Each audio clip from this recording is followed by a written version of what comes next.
Welcome back to Bijan Living Like a Boss. My name's Milt, and today is October 3rd of 2023, and we're down on my old, recently acquired military D4, 1942. The other day I pulled it off of the trailer just to offload it, and thought I'd, out of curiosity, see if the diesel could turn. So I put it in gear, managed to get it into third or fourth gear, and pulled it off, and indeed the engine does turn, so it's not seized up. So now I'm thinking I'm going to, since I drained all the water and oil out of it, I'm going to fill it up with fresh oil, the engine. And I already changed the filter over on the far side.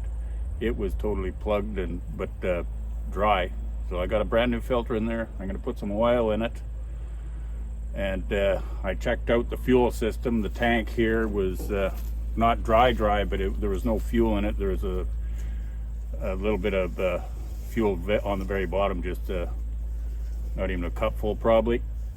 So what I've already done is I put in 5 gallons of fuel in it. And over here,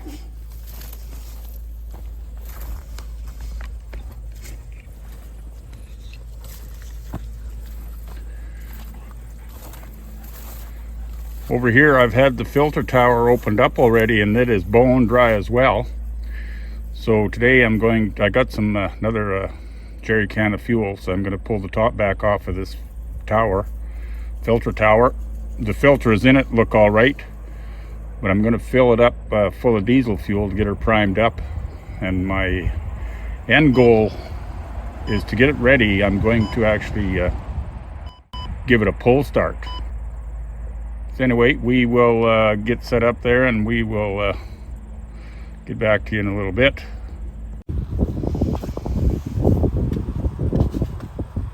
I got the bolts off the cap, so we're going to pull that up.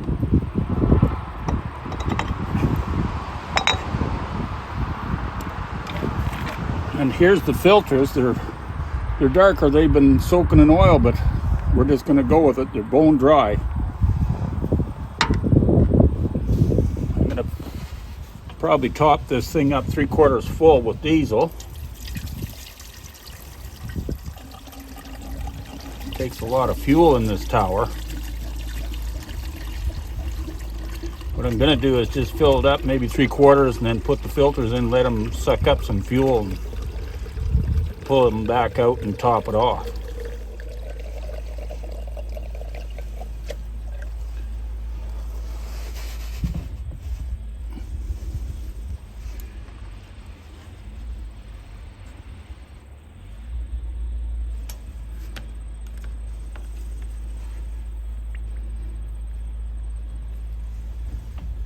Let it sit like that, let the filters take in some of that fuel, and then we'll might have enough in there. We'll just let it down and put the cap on and open up our bleeders.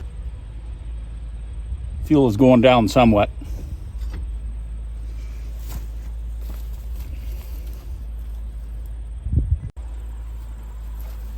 The fuel is soaked into these filters quite a bit, so we're just going to set it down on the bolt. So there's the level there, but that's all we can deal with. Spill a little bit of fuel.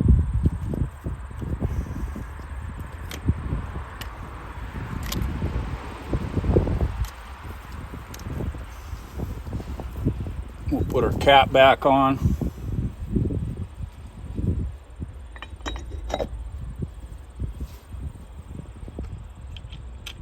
Tighten up these nuts, and then we'll just let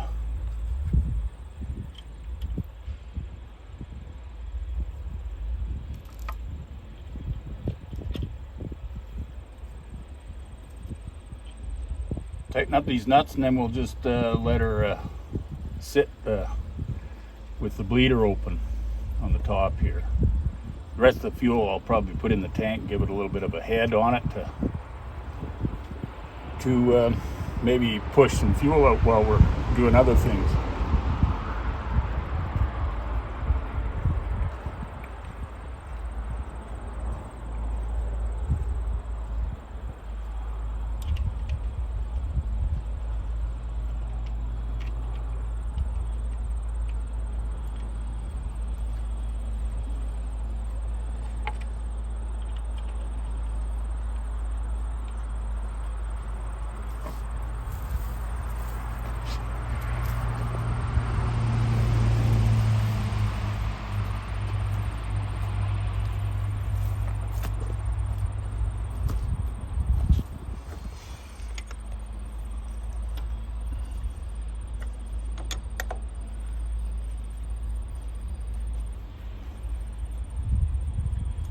Certainly wouldn't hurt to have the wash gun down here at such a nice day, but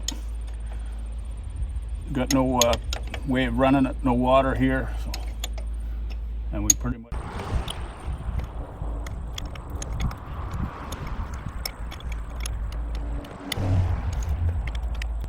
there, that's all taken up. Now we'll move on to the next little dilemma we got. The other day I run just fresh water into the radiator just to see if it's going to all hold water, and of course it doesn't. When the main frame of the Letourneau cable lift had come apart, this beam up here, this beam up here overhead had come down and landed on the radiator.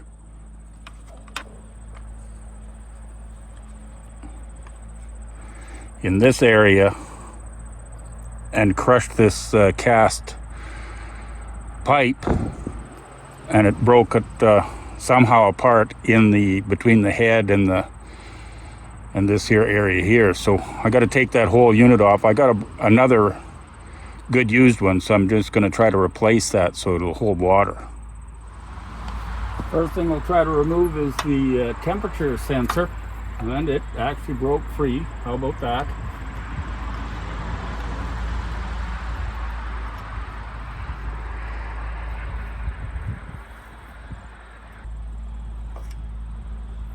There, hopefully that's not going to be damaged. Next, we're going to take off 4, 5, 6, 7, 8, 10 bolts. Okay, we got all the bolts off. I had to take this heating assembly that comes from this cast water pipe over to the fuel tower. It circulates water and keeps that tower hot in the real cold weather, I guess.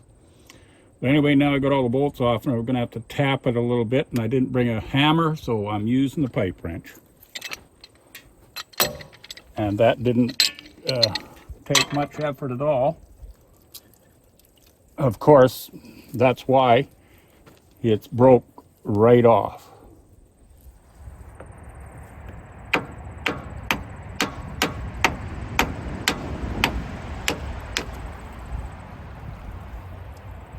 And there's the other part of it.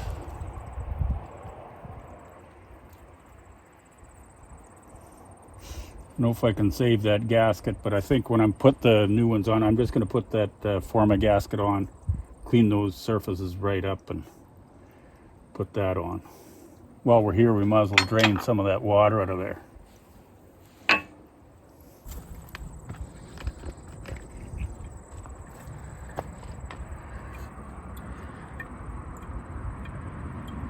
That's what it looks like. We'll have to get my little cordless down here with a wire brush on it. We'll buff those right up and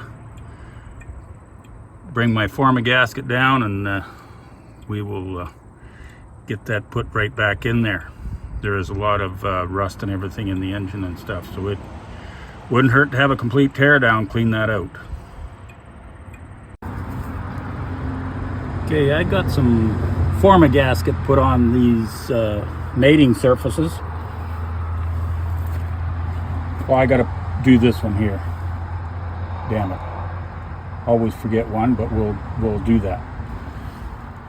Over here on the head and the water pump, got that Forma gasket on there. We're just letting it kind of skin up. That's a gasket, so I'll have to put a little gasket material on the pipe, and then it'll mate up with that gasket there. So we're going to get that installed in place there and bolt it down, and then we'll see what it looks like. Okay, we got that tube in there where that gasket is in, that Forma gasket. Temperature cable put back in, and I got it full of water. So far, there's no leaks in it. So that's a positive sign. Let's see if we can take a peek in here.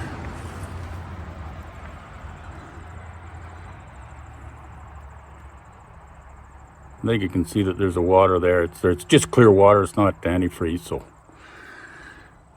anyway, we got that done. We got oil in the engine, filters changed, topped up. I added some oil into the transmission through that big bung there right in front of the steering clutches, or in between them. And I put oil in that cup there. That's going to go up to the throwout bearing in the clutch. And down below here, if we can spot it, yeah, there's a bung right there. I pulled that out, and yeah, there's oil coming out there, so the transmission is full. I went to the rear of the tractor and took a while to dig those out, but we got the final drive bungs out and topped her up with gear oil in the tranny and in the final drives. So I think we're pretty much ready to go. I'm just not going to move it until morning. Of course, I haven't fixed that upper bar yet. I still got a chain just holding them together as we pull this thing around.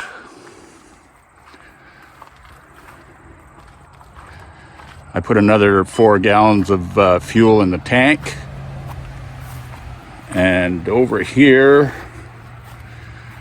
I got both these bleeders opened up, and if the fuel migrates down overnight, that'll be good. But if not, well, we're just gonna pull it backwards. I got these lines cracked at the pumps and at the injectors.